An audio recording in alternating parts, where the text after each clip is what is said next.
আমারটা শেয়ার করে দেব। বিসমিল্লাহির রহমানির রহিম। আজকের লাইভ ক্লাসে সবাইকে স্বাগত। আমি মোহাম্মদ আনসারুল ইসলাম, সহকারী অধ্যাপক, গণিত বিভাগ, সৈয়দপুর সরকারি কারিগরি কলেজ, সৈয়দপুর। আমি আজকে সমাকলন অধ্যায় নিয়ে আলোচনা করব। তো প্রথমে আমি সমাকলন এর সংজ্ঞাটা বোঝানোর চেষ্টা করব। সমাকলন কি? তো এটার গাণিতিক সংজ্ঞা হচ্ছে এরকম যে যদি ddx of capital F of x সমান সমান স্মল এফ অফ এক্স হয়। আচ্ছা, তাহলে এই ক্যাপিটাল এফ অফ এক্সকে এক্সের সাপেক্ষে এফ অফ এক্স ফাংশনের সমাকলন বলা হবে। গাণিতিকভাবে লেখা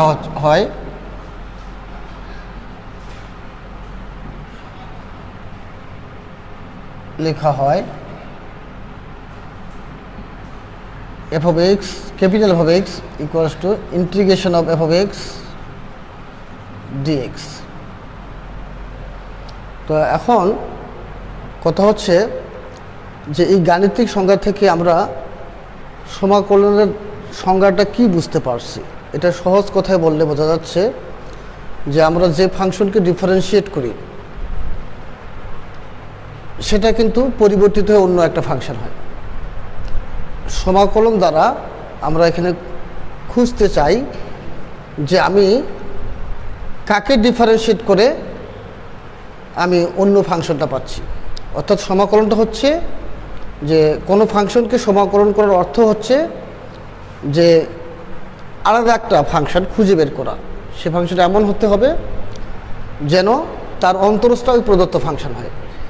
তো এই ধারণা থেকে আমরা বলতে পারি যে সমাকলন হচ্ছে অন্তরীকরণের বিপরীত প্রক্রিয়া। অর্থাৎ সমাকলন একটা প্রক্রিয়া, একটা পদ্ধতি। সেটা হচ্ছে যে ফাংশনকে সমাকলন করা হয় সেটি কোনো না কোনো ফাংশনের অন্তরজ করলে পাওয়া যায়। তো কোনো ফাংশনকে সমাকলন করার অর্থ হচ্ছে যে সেটি কোন ফাংশনের অন্তরজ এটা খুঁজে বের করা। এখন আমরা এটা কেন খুঁজি, এটার প্রয়োজনীয়তা কী, এগুলোর অনেক ব্যাখ্যার প্রয়োজনীয়তা আছে। আমি অত গভীরে আলোচনা আজকে করব না, শুধু আমরা সমাকলন প্রক্রিয়াটা নিয়ে আজকে আমি আলোচনা করব। তো এই প্রক্রিয়াটা আসলে অনেক লেন্দি একটা প্রক্রিয়া এবং এটা একটা কন্টিনিউয়াস প্রক্রিয়া। এটা অত একই দিনে বা একই সাথে অনেকগুলি শেখা যাবে না। এটা অনেকগুলো স্টেপ অতিক্রম করে এই প্রক্রিয়াটার মধ্যে সংযুক্ত থাকা যায়। আমাদের এই প্রক্রিয়াটা সম্পন্ন করার অনেক সীমাবদ্ধতা আছে। আমরা কিন্তু সব ফাংশনের সমাকলনের ফলাফল বের করতে পারি না। যাই হোক, তারপরও আমরা এটা চেষ্টা চালিয়ে যাই। অনেকগুলো প্রমিত রূপ, স্ট্যান্ডার্ড রূপ আছে যে একটা ফাংশনের সমাকলন করার জন্য আমরা অনেকগুলো কৌশল অবলম্বন করি। তো এই কৌশলগুলি আজকে আমরা শিখব। এটা বলা হচ্ছে টেকনিক অফ ইন্টিগ্রেশন, সমাকলনের কৌশল। আর এই কৌশলী বিদ্যা যে যত বেশি প্র্যাকটিস করবে তার তত বেশি আয়ত্তে আসবে। এই যে সমাকলন, সেই শিক্ষার্থী বেশি দক্ষ হবে যে বেশি বেশি অনুশীলন করবে, প্র্যাকটিস করবে। তো আমি শিক্ষার্থীদের প্রতি আমার একটা নির্দেশনা থাকবে যে সাধারণত দেখা যায় শিক্ষার্থীরা একই নিয়মের অসংখ্য অঙ্ক করে। এটা ঠিক না। সে বেশি নিয়মের অঙ্ক করবে, অনেকগুলো আইটেম শিখবে, কিন্তু একই নিয়মের অসংখ্য অঙ্ক করার প্রয়োজন নেই। অল্প কয়েকটি অঙ্ক করবে কিন্তু অনেকগুলো আইটেম সে শিখবে। আমি যেহেতু লাইভ ক্লাসে আসি, আমি হয়তো সবগুলি একসাথে আলোচনা করা সম্ভব হবে না। তবে আমি মোটা দাগে উচ্চ মাধ্যমিক শ্রেণীর শিক্ষার্থীরা সমাকলন কীভাবে সে ভালো করতে পারে, সমাকলনে কীভাবে ভালো করতে পারে, এই বিষয়গুলি আমি আলোচনা করব, কিছু কৌশল আলোচনা করব। তো এই সংজ্ঞাটার দিকে আবার আমি একটু ফিরে আসি। তো এই সংজ্ঞাটাকে আরও যদি লজিক্যালিভাবে এবং খুব অল্প কথায় যদি আমি একটু বোঝানোর চেষ্টা করব, সেটা হচ্ছে এরকম: ddx of F of X যদি এবং কেবল যদি F of X DX equal to F of X হয়। তো মানে একটা ফাংশনকে ডিফারেন্সিয়েট করে, সরি এখানে আমার একটু ভুল হয়ে গেল, যদি আমি অন্য একটা ফাংশন পাই তাহলে আমাকে বলতে হবে যাকে আমি ডিফারেন্সিয়েট করে পেলাম সেটা হবে ওই যে ডিফারেন্সিয়েশন ফলাফলটাকে ইন্টিগ্রেশন করে আমি সেই ফাংশনটা পাবো। অর্থাৎ এটা থাকলে আমি এটা লিখব, আবার এটা থাকলে এটা লিখব। এখন এই ব্যাপারটা মানে গাণিতিকভাবে আমরা দেখলাম, এটাকে সহজ সাদা মাঠা কথায় যদি বলতে চাই, তাহলে ব্যাপারটা হতেছে যে আমরা একটা ফাংশনকে সমাকলন করব। এর অর্থ হচ্ছে, আমি এটা ইতিপূর্বে বলছি আবারও বলি, যে ফাংশনটি আসলে কোন ফাংশনের ডিফারেন্সিয়েশন, মানে কাকে ডিফারেন্সিয়েট করলে সেই ফাংশনটি পাওয়া যায়, এটা খুঁজে বের করা। এই প্রক্রিয়াটা আমরা মানে একটা কন্টিনিউয়াস প্রক্রিয়া, এটা হয়তো আমরা পর্যায়ক্রমে জানবো। বেশ কয়েকটা অনেকগুলি কৌশল আছে। তো এখন এইটা আমি একটু ছোট্ট উদাহরণ দিয়ে বিষয়টা ক্লিয়ার করি। যেমন যদি বলা হয় ddx অফ এক্স স্কোয়ার, এটা আমরা সবাই জানি যে টোয়াইজ এক্স। আর আমি যদি বলি integration of F of X DX, এটার দ্বারা কী বুঝাই? আমরা এখন খুঁজবো এই এফ অফ এক্স ফাংশনটি, এটা কোনো না কোনো ফাংশনের ডিফারেন্সিয়েশন করে হয়, সে ফাংশনটা কী হবে? কারণ এইটা তো ইন জেনারেলি আমি ক্যাপিটাল এফ অফ এক্স লিখতেছি। এখন আমি যদি একটা উদাহরণ দিই, দিলাম ধরুন এক্স কিউব, এটা ইন্টিগ্রেশন করবো, এক্স কিউব ইন্টিগ্রেশন করবো। এর মানেটা কি? এর মানে হচ্ছে যে আমি এমন একটা ফাংশন খুঁজতে চাই যার ডিফারেন্সিয়েশন এক্স কিউব, এই যে প্রশ্নটা। তাহলে আমি কি উত্তর দিতে পারি?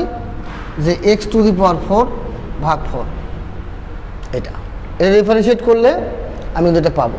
এটা সহজে বোঝা যাচ্ছে যে আমি যদি ddx of x to the power 4 ভাগ 4 এটা ডিফারেন্সিয়েট করি 4x কিউব বাই 4 কেটে গেল, এক্স কিউব পাচ্ছি। তাহলে এক্স কিউবের ইন্টিগ্রেশন হলো X to the power 4 by 4। এখন কথা হইতেছে যে আমরা এই জায়গায় একটু আলোচনার প্রয়োজন আছে। সেটা হচ্ছে এরকম: যদি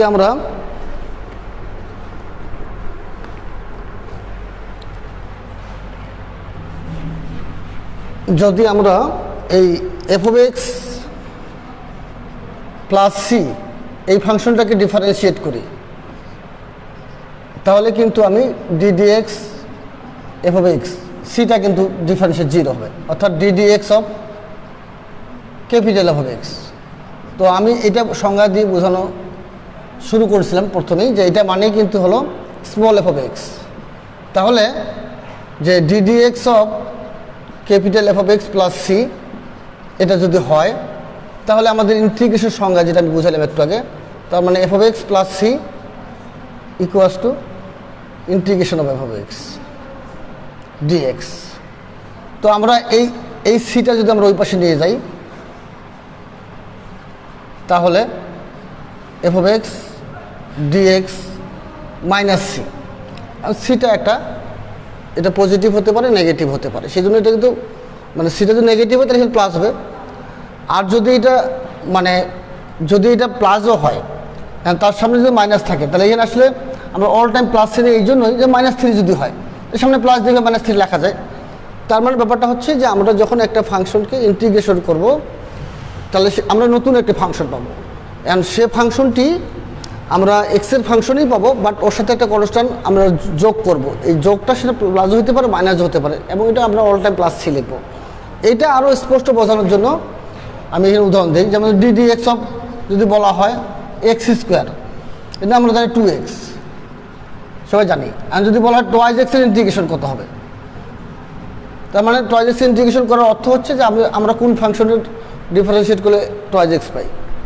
উত্তরটা কিন্তু আমি বলবো যে x square difference twice x হয়। আবার একজন বলতে পারে স্যার এক্স স্কোয়ার +2, এটাকে ডিফারেন্সিয়েট করলে এক্স টুয়াইজ এক্স হবে।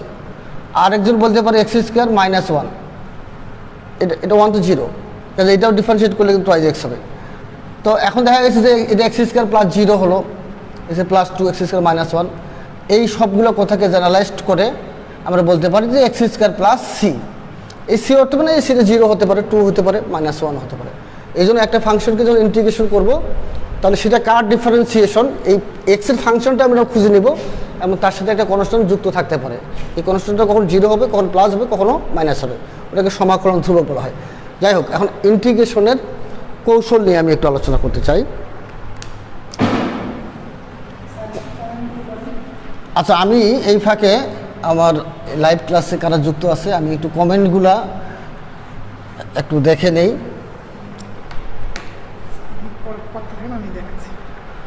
আচ্ছা, আমি এই কমেন্টগুলি একটু দেখি কে লাইভে যুক্ত আছে এবং কারা কি মন্তব্য করতেছেন আমি একটু দেখতে চাই আর কি।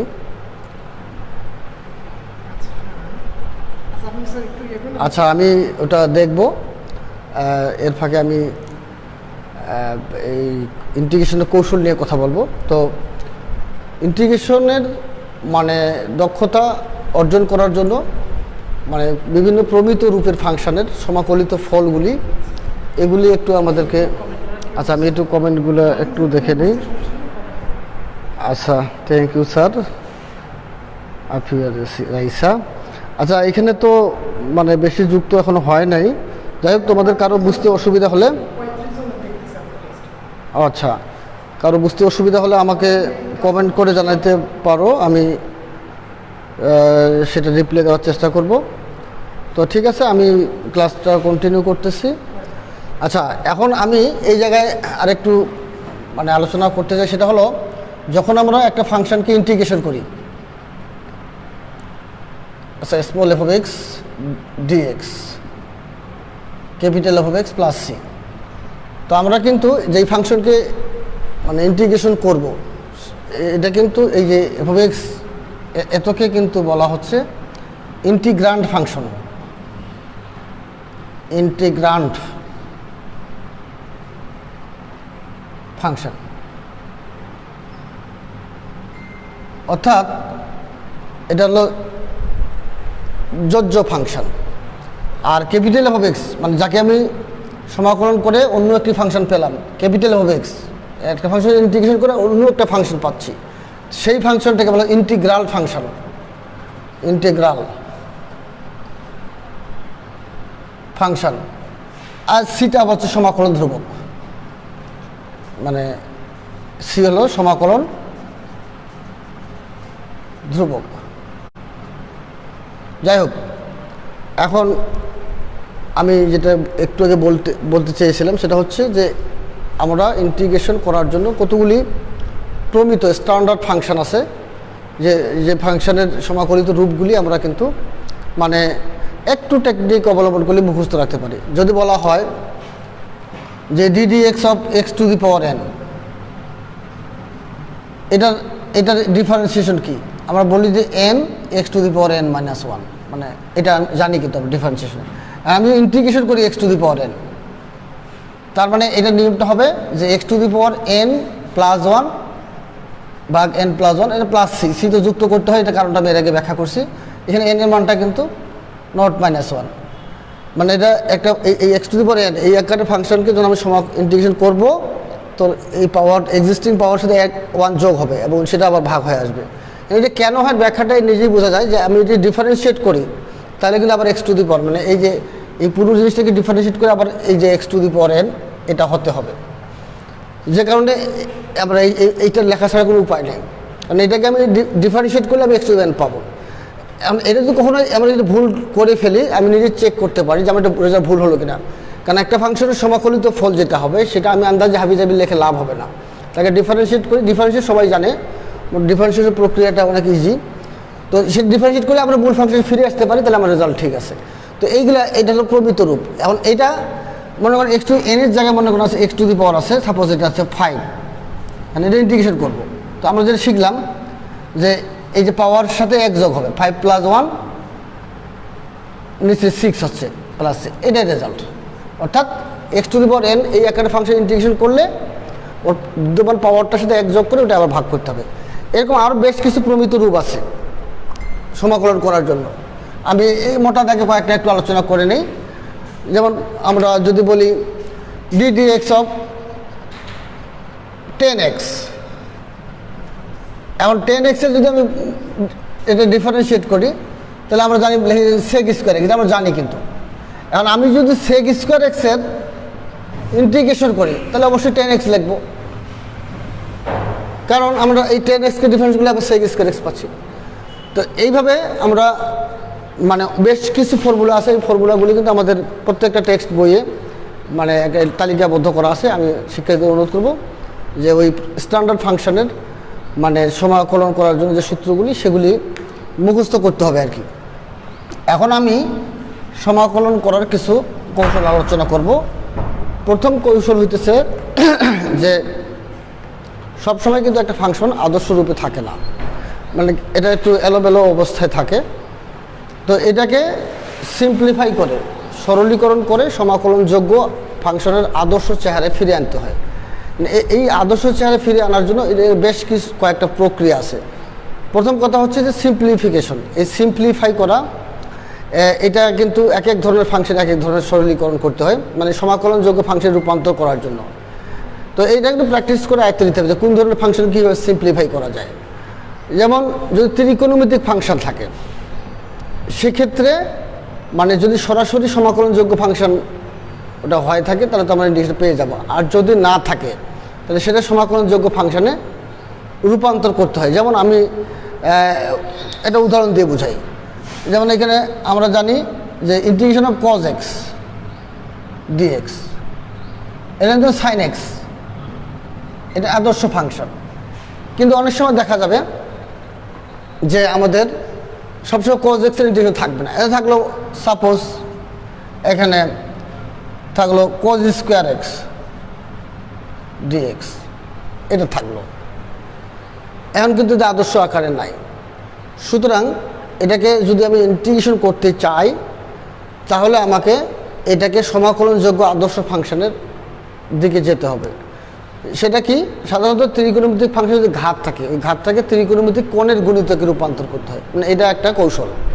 তার মানে এই যে পাওয়ারটা আছে 2, এটা এখন ঘাতটাকে কোণের গুণিতকে আনতে হলে সামনে একটা হাফ নিয়ে 2 দিব, 2 cos স্কোয়ার এক্স ডিএক্স। ত্রিকোণমিতিক ফর্মুলা 2 cos স্কোয়ার এক্স মানে হচ্ছে যে 1 প্লাস cos 2x dx এটা। এখন আমরা আমাদের যে প্রমিত কয়েকটা রূপ আছে তার মধ্যে মানে এটা একটা আছে, সেটা হলো যে দুইটা ফাংশনকে সেপারেটলি যোগ বা বিয়োগ আকারে যদি ইন্টিগ্রেশন আকারে থাকে তাহলে এটাকে ইন্টিগ্রেশন করতে হলে আমরা আলাদা আলাদাভাবে লিখতে পারি এটা। সেই জন্য আমরা এই ইন্টিগ্রেশনটাকে আলাদা করতে পারবো 1 dx cos 2x। এখন কিন্তু এটা আমরা আদর্শ রূপে চলে পেয়ে গেছি। কীভাবে 1 এর ইন্টিগ্রেশনটা আমরা করতে পারি, কারণ কাকে ডিফারেন্সিয়েট করলে 1 হয় এক্সকে, তাই জন্য আমরা এটা কিন্তু লিখবো এক্স। এখন এটা cos 2x, তো এটাই তো আমাদের একটা আদর্শ রূপ আছে। আদর্শ রূপটা এরকম যে cos mx যদি হয় তাহলে আমরা কিন্তু লিখি sin mx, এবং এই যে এক্সের সহগটা এটা ভাগ করে দিতে হয়। তাহলে এই cos 2xটা হবে sin 2x ভাগ 2 প্লাস c, এ হয়ে গেল। এটা একটা প্রক্রিয়া। তাই কিন্তু জানা গেল যদি ত্রিকোণমিতিক ফাংশনে ঘাত থাকে তাহলে সেটাকে মানে ত্রিকোণমিতিক কোণের গুণিতকে প্রকাশ করে সমাকলন করতে হয়, আদর্শ ফাংশনে রূপান্তর করে, এটা একটা।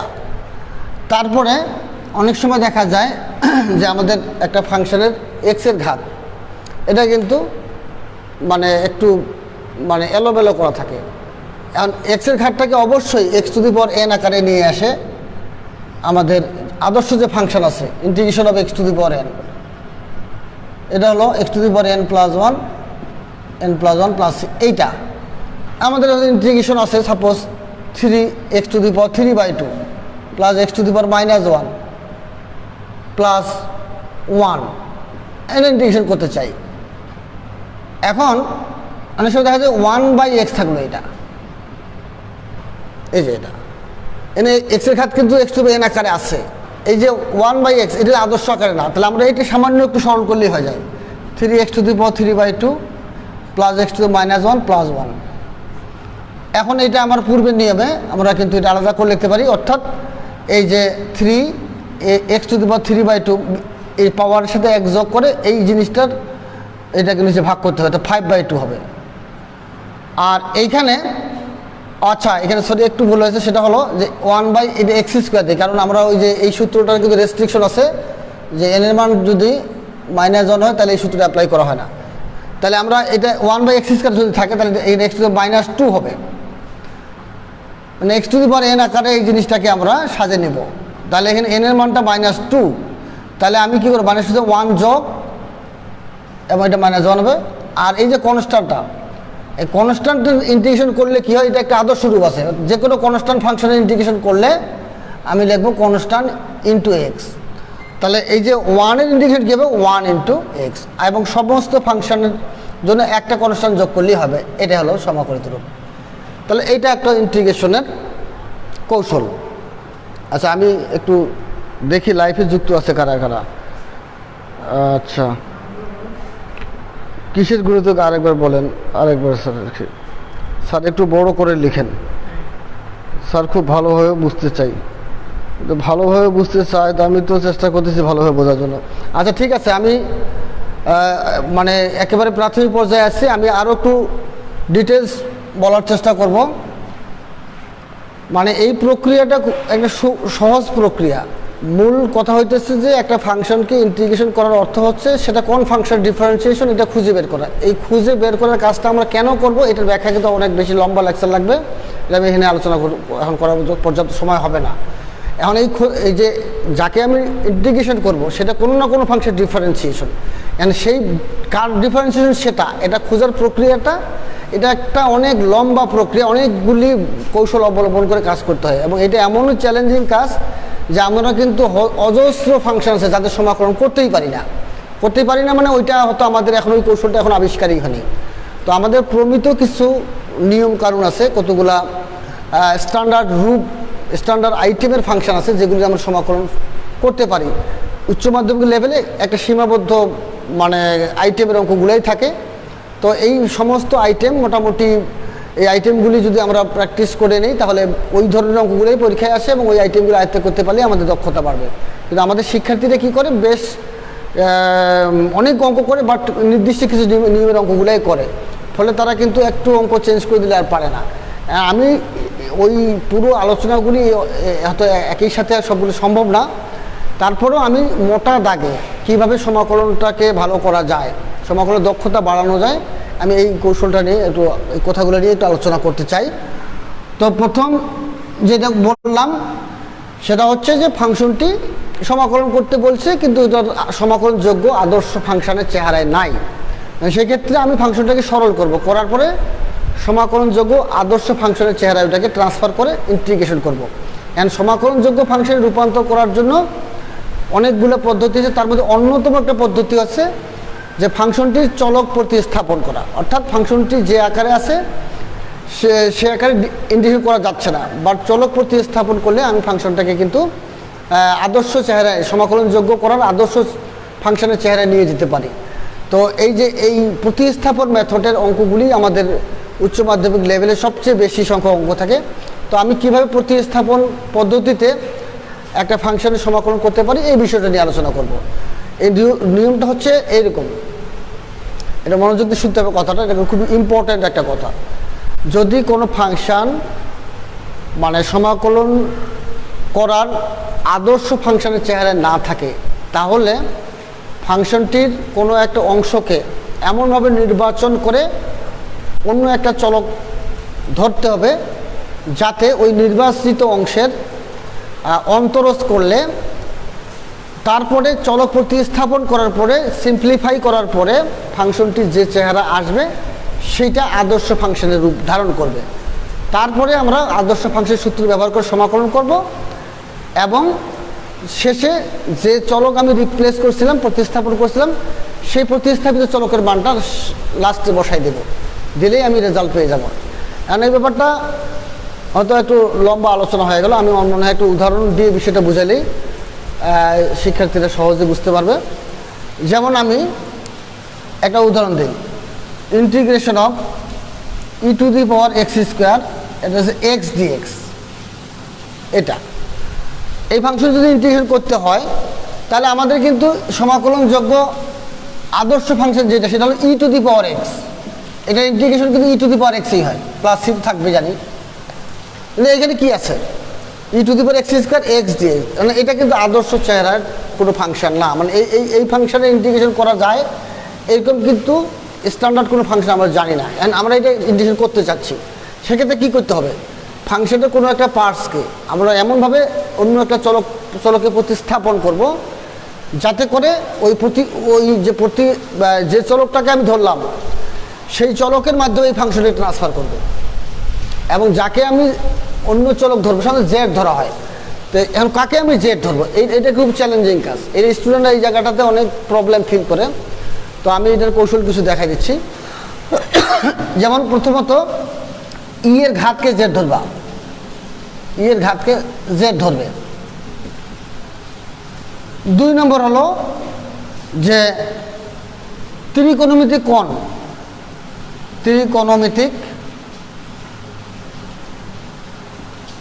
কোণকে জেড ধরবে। 3 নম্বর মানে লন অথবা ইনভার্স ফাংশন যদি থাকে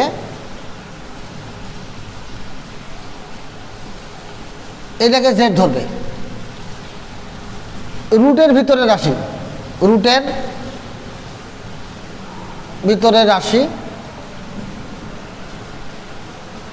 রাশিকে জেড ধরবে। আর সাধারণত হরকে জেড ধরতে হয়। আচ্ছা, এই কথাগুলো আমাদের উচ্চ মাধ্যমিক লেভেলে অত এই কথাগুলো মনে রাখতে পারলে ওরা 80% অঙ্ক প্রতিস্থাপন করতে পারবে। কিন্তু এইগুলা কিন্তু আসলে 100% মানে কি বলা যায় একেবারে নির্দিষ্ট নিয়ম না, একেবারে এক্সাক্ট এইগুলো নিয়ম না। মদ্দা কথা হচ্ছে, মানে মোটা দাগের কথা হচ্ছে যে একটা ফাংশন যখন ইন্টিগ্রেট করতে বলবে তখন ফাংশনটি কিন্তু সরাসরি আদর্শ আকারে থাকে না। তখন সেই ফাংশনের কোনো একটা অংশকে এমনভাবে নির্বাচন করে জেড ধরতে হয় যেন ওই নির্বাচিত অংশের অন্তরস্থ আবার ওই ফাংশনের মধ্যেই অন্তর্ভুক্ত থাকে। তারপরে ওই চলক প্রতিস্থাপন করে সরল করে ওটাকে সমাকলনযোগ্য আদর্শ ফাংশনে রূপান্তর করতে হয়। এটা হলো প্রক্রিয়াটা, এটা হলো মানে ইন জেনারেল কথাটা। আর এটা হচ্ছে সাদা মাঠা কথা, মানে বিষয়টাকে আরও স্পেসিফিকলি খুলে বলা। যাই হোক, এখন আমরা এই যে এটাকে ইন্টিগ্রেশন করব। এখন আমি এখানে কাকে জেড ধরবো, ওই যে বলছি ই এর ঘাতকে জেড ধরবো, ই এর ঘাত কি x², তাহলে আমরা ধরে নিব যে x² = জেড। এখন এইটাকে যদি আমি ডিফারেন্সিয়েট করি তাহলে হবে মানে 2x আর এইটা হবে তোমার dz dx। এটা তো এখান থেকে আমরা বলতে পারি তাহলে 2x dx এর মানটা হচ্ছে dz। তাহলে এই জায়গা থেকে আমরা বলতে পারি x dx এর মানটা হচ্ছে হাফ dz। আচ্ছা, এখন যদি চলক প্রতিস্থাপন করা হয় e⁻x², এর মানটা হচ্ছে জেড, আর এই x dx এর মানটা হচ্ছে হাফ dz। তখন হাফটা যদি বাইরে আসে তাহলে e⁻z dz। এই যে আমরা চলক ভিন্ন আসলো, বাট এই যে ফাংশনটি এটা জেটের ফাংশন, এটা কিন্তু আদর্শ ফাংশন হয়ে গেল। এটা ইন্টিগ্রেশন আমরা করতে পারবো। e⁻x জানি আমরা e⁻xই হয়, তাহলে e⁻z হবে সমাকলিত ফলটা e⁻z হবে প্লাস সি। এখন আমরা জেটের মানটা বসাই দেবো, জেটের মানে ধরছিলাম x², এই যে বসাই দিলাম, এইটা রেজাল্ট আমরা পেয়ে গেলাম। এটা একটা কৌশল, এবং এই কৌশল অনেকগুলো অঙ্ক আছে। আচ্ছা, নেক্সট হলো যে আমাদের এই সমাকলন করার জন্য বেশ কিছু গুরুত্বপূর্ণ মানে আদর্শ ফাংশনের মানে সমাকলিত ফলাফল, প্রমিত ফাংশনের সমাকলিত রেজাল্ট যেটা আর কি, ইন্টিগ্রেশনের ফলাফলটা, এটা কিন্তু আমাদের মুখস্থ রাখতে হবে। যেমন 1 নম্বর হলো integration of 1/a² + x² dx। এটা কিন্তু 1/a মানে tan ইনভার্স x/a + c হবে। তারপরে d d x of root over a square minus x square dx, এটা হবে sine inverse x by a plus c. তারপরে d d x of x square minus a square 1/2a ln x minus a x plus a, মানে এরকম। তো এরকম এই তালিকাগুলো বই আছে, এরকম মোটামুটি 8-9টা ফর্মুলা আছে আদর্শ ফাংশনের। তো এইগুলো মুখস্থ রাখতে হবে যে এই ধরনের ফাংশনগুলির ইন্টিগ্রেশন এইরকম রেজাল্ট পাওয়া যাবে। তো আমরা এখন যদি দেখা যায় যে আমরা যদি মানে কোনো ফাংশানে এই x square plus b x plus C এই আকারে টার্ম পাই, একটা x square plus b x plus c, সেক্ষেত্রে এই ফাংশনটাকে আমরা সরলীকরণ করে মানে P x plus Q whole square plus or minus r square, অর্থাৎ এটা এক্সের দ্বিঘাত রাশি। এই ধরনের রাশিকে একটা এই রাশিটা কোনো একটি ফাংশানের এই রাশিটা আছে, শুধু এই রাশিটা আছে, তাহলে এই রাশিটাকে আমি অবশ্যই মানে P x plus Q whole square মানে এক্সের টার্মটাকে হোল স্কোয়ার করে প্লাস বা মাইনাস এটা কনস্ট্যান্ট স্কোয়ার এই আকারে রিঅ্যারেঞ্জ করব। রিঅ্যারেঞ্জ করে আমার যে সমাকলনের যে আদর্শ ফাংশনগুলো দেখালাম সেই আকারে আমি সেটাকে অবশ্যই মানে সেই সূত্রগুলো ব্যবহার করে আমি ওইটা অ্যাপ্লাই করতে পারবো। আচ্ছা, এটা আমি একটু উদাহরণ দিয়ে বুঝাই। যে ধরো যে একটা ফাংশন এরকম আছে DX x square plus 6x plus 9 বা 13, এটা এখন এটাকে এটা তো অবশ্যই এই আকারের ফাংশনটা, এই টার্মটা এই আকারের। তাহলে আমি কি করবো, এটাকে ওই যে এক্সের টার্মটাকে হোল স্কোয়ার করে ওইটাকে ব্যালেন্স করার জন্য মোট কথা এই আকারে নেব, অর্থাৎ এক্সের P x plus Q whole square এটা করার পরে এখন এই টার্মটার জন্য এইটাই হয়ে যায়, সেইভাবে এটাকে মানে সমন্বয় করার জন্য কিছু একটা যোগ বা বিয়োগ হবে আর কি। যেমন এটা আমরা খেয়াল করি DX x square plus 2ab plus B square, তাহলে আমাদের কী দাঁড়াচ্ছে এক্স স্কোয়ার ঠিক আছে 6x হলো, এটা মানে হল এই আকারের সাথে গেলে 3 স্কোয়ার করতে হলো, তাহলে 9 হলো। এক্স স্কোয়ার ঠিক আছে 6x ঠিক আছে, এটা 9 হলো, তার মানে এই টার্মটা কিন্তু মিলে নেই, অ্যাডজাস্ট হয় নাই। মানে এটাকে হিসাব সমন্বয় করার জন্য আমি যদি এখানে 4 যোগ করে দিই তাহলে কিন্তু 9 আর 4 13, মানে এটা কিন্তু আমাদের এই ফলাফলটা ঠিক থাকতেছে। এখন আমরা এই যে জাস্ট এক্সের টার্মটাকে হোল স্কোয়ার আকারে করতে গিয়ে যেভাবে লিখবো, লেখার পরে পূর্বের টার্মের সাথে এটাকে সমন্বয় করার জন্য এখানে কিছু যোগও হতে পারে বিয়োগও হতে পারে। এখন আমি এটাকে লিখতে পারবো যে এক্স প্লাস 3 হোল স্কোয়ার আর 4টাকে লেখা যাবে 2 স্কোয়ার।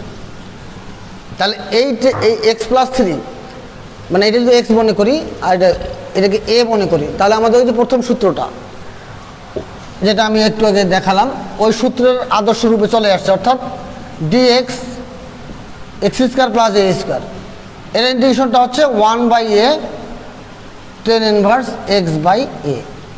তাহলে এটা আমরা যদি দেখি তাহলে এক্স মানে এখানে এক্স প্লাস 3 আর এ মানে 2, তার মানে এটা হবে 1/2 tan inverse x by X মানে হচ্ছে এক্স প্লাস 3 আর এ মানে 2 আর সি তো যুক্ত হবেই। তো এইটা একটা কৌশল এবং এটা খুব ভালোভাবে মনে রাখতে হবে, কারণ এই কৌশলের অনেকগুলো অঙ্ক আছে। এটা একটা গেল। আচ্ছা, এবার আমরা অনেক সময় এমন একটা ফাংশন দেওয়া থাকবে যেটি কথা তো একটাই, যেটা আদর্শ আকারে নাই, সমাকলনযোগ্য ফাংশনে আদর্শ রূপ নাই, এটাকে সরল করে সমাকলনযোগ্য ফাংশনে রূপান্তর করতে হয়। এবং এই যে সরল করার ব্যাপারটা, এটা তো মানে এইটাই হলো ইন্টিগ্রেশনের কৌশল, মানে কোন ফাংশন কীভাবে সরল করতে হয় এটা কিন্তু আমাদের প্র্যাকটিস করে আয়ত্তে নিতে হবে। যেমন অনেক সময় দেখা যায় যে আমাদের মানে এমন ফাংশন আছে যেটার একটা বিশেষ রূপ আছে। রূপটা কি, যে আমাদের এটাও কিন্তু একটা কী বলা যায় ইন্টিগ্রেশন একটা ফর্মুলা আছে, যে আমি যদি এরকম পাই ইন্টিগ্রেশন নিচে এফ অফ এক্স উপরে আছে এফ ডেজ এক্স ডিএক্স, মানে ফাংশনটি এমন যে তার লব হর আছে, কিন্তু গঠনটা হচ্ছে এরকম যে হর যেটা আছে তার অন্তরস্থ আবার লবে আছে। তাহলে এর সমাকলিত ফলটা কিন্তু একেবারে মানে সহজ, লন অফ হর প্লাস সি, এটা আমরা মনে রাখবো। এটা উদাহরণ দিই, ধরো 1 প্লাস এক্স কিউব, এখানে 3x স্কোয়ার আছে ডিএক্স। এখন এইটার ইন্টিগ্রেশন কী হবে? আমরা দেখতে পাচ্ছি যে ফাংশনটা লব আর হর আছে, মানে হরটা এমনভাবে দেওয়া আছে যে এই হরকে যদি ডিফারেন্সিয়েট করি তাহলে আমি লবের টার্মটা পাচ্ছি, এরকম ব্যাপারটা। তাহলে আমি রেজাল্টটা ডিরেক্ট লিখবো, সেটা কি? লন অফ হর, হর মানে 1 প্লাস এক্স কিউব। এটা একটা কৌশল যে যদি হরের অন্তরজ লবে পাওয়া যায় তাহলে ওই ধরনের ফাংশনের সমাকলনের রেজাল্টটা হবে লন অফ হর, এটা মনে রাখতে হবে। আচ্ছা, অনেক সময় এমন হতে পারে যে দুইটা ফাংশন আছে, মানে ভাগ আকারে আছে, কিন্তু এটা সমাকলনযোগ্য ফাংশনে নাই।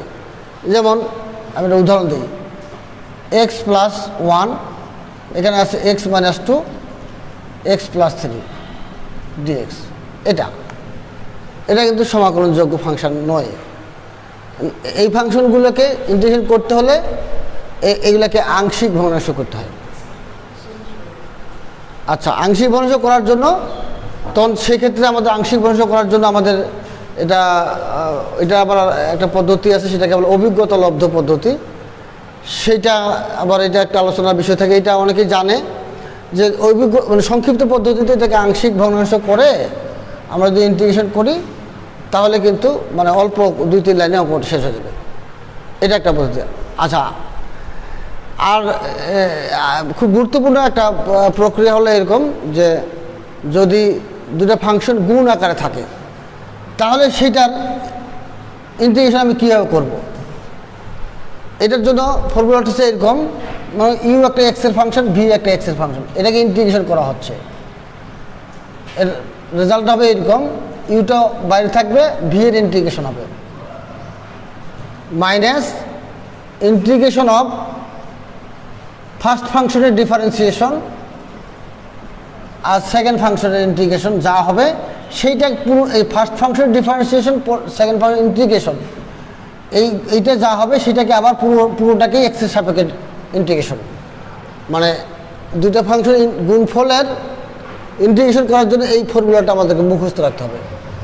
এইখানে অবশ্যই একটা প্রবলেম হয় যে আমি কাকে ইউ ধরবো কাকে ভি ধরবো, এইটা একটা গঞ্জাম লাগে। তো এইটা সিলেকশন করার ক্ষেত্রেও আবার এখানে কিছু মানে একটা গ্রামার আছে, এগুলো আসলে একটু লম্বা আলোচনা। লিয়েট একটা মানে সংক্ষিপ্ত একটা মানে এখানে এটা একটা কৌশল আর কি। লিয়েট মানে এটা logarithm, inverse function, algebraic function, ত্রিকোণমিতিক ফাংশন, এটা হলো এক্সপোনেনশিয়াল ফাংশন। এই ক্রম অনুসারে ইউকে সিলেক্ট করতে হয় আর কি। তো যাই হোক, এখন আমরা এই বিষয়টাও একটু মনে রাখবো, এটা অত মানে ভেজাল করার দরকার নেই, এটা সহজ কথা। X to the power N যদি থাকে এটা অ্যালজাব্রিক ফাংশন, এইটাকে কিন্তু সবসময় আমাদের ইউ ধরতে হয় আর কি। এটা যদি লন থাকে অথবা ইনভার্স ফাংশন থাকে, এদেরকে ইউ ধরতে হয়, এটা মনে রাখতে হবে। আমি একটা উদাহরণ দিই, সাপোজ এখানে আছে এক্স কজ এক্স ডিএক্স, তো এক্সের পাওয়ারটা তো 1, তার মানে এখানে দুইটা ফাংশন গুণ আছে, একটা এক্স একটা কজ এক্স। এখানে দেখা যাচ্ছে যে একটা মানে এটা কিন্তু অ্যালজাব্রিক ফাংশন, এটা ত্রিকোণমিতিক ফাংশন, তাহলে আমাকে অবশ্যই এটাকে ইউ কনসিডার করতে হবে, এটাকে ভি কনসিডার করতে হবে।